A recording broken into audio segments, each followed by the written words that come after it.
Hello, beloved souls. Welcome to a commentary video. My name is Jem, Jem Stone, and again I want to plug that I'm an author of over 26 different types of books that you can find on Amazon.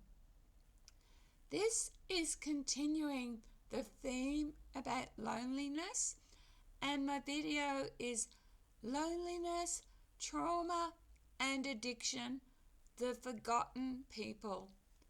In this video, I want to talk about something raw and real, addiction. Not just the drugs or the alcohol, but the loneliness and trauma underneath it. I was addicted to meth for 17 years. After Rob died in 2020, I managed to get clean a year later. But even then, in my isolation, I had moments where I turned to alcohol. I know firsthand what it means to try to fill an empty life with substances, and I know how society often looks the other way. So part 1 is the root cause, loneliness and trauma. Addiction isn't about being weak. Most of the time, it's about pain. Trauma leaves a wound that doesn't heal easily. Loneliness makes that wound ache even more. Substances step in a way to numb the silence, numb the memories, numb the emptiness. For me, the meth years weren't about the drug itself. It was about escaping feelings I couldn't handle.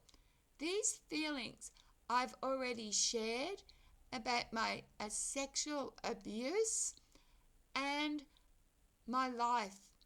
And my life, the more toxic my life became, the more I used meth.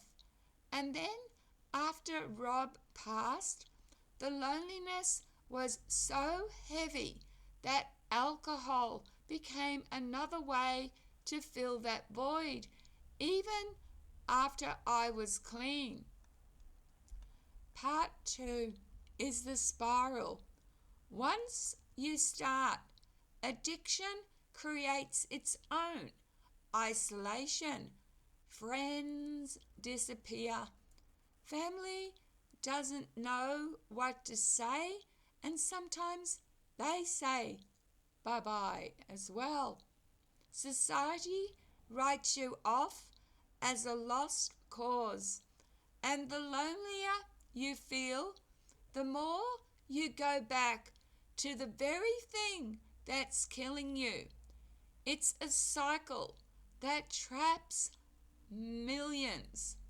What hurts is that society doesn't want to see it.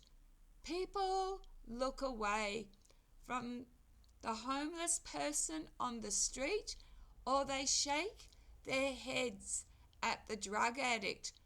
But very few stop to ask, what trauma brought them here? What loneliness keeps them stuck? Part 3, society's blind spot. Addiction is one of the biggest killers, but it's often treated as a moral failing instead of a human tragedy.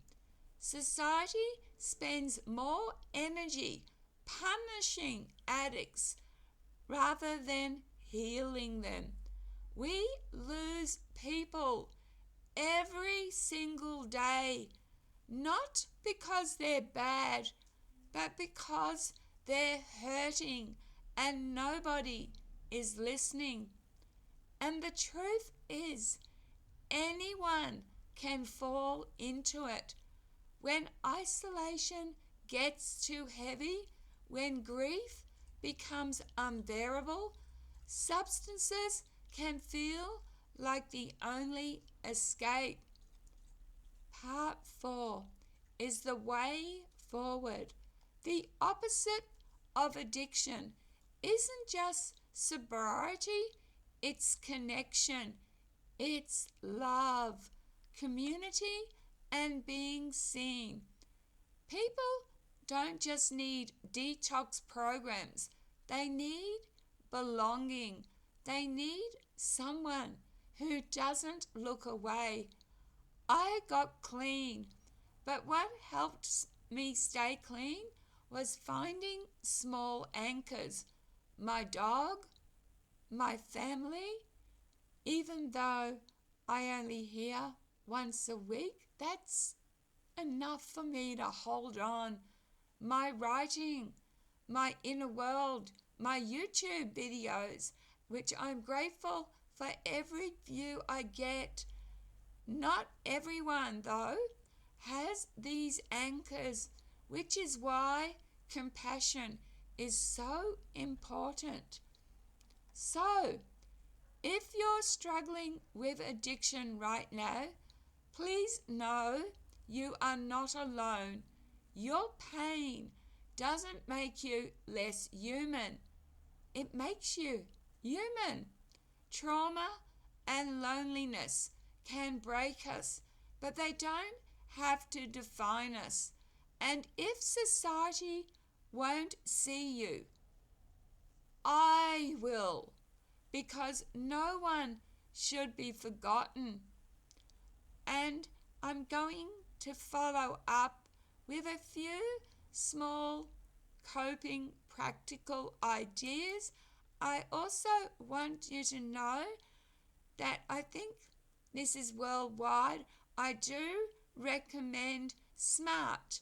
SMART, sometimes you can go in person, but a lot of the time you can find online courses, groups, and SMART stands for self-management and recovery therapy.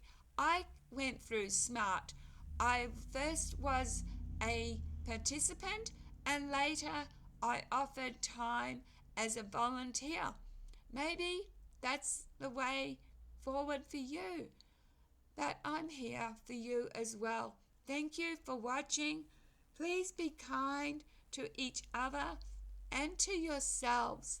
Love, light, and blessings. Bye.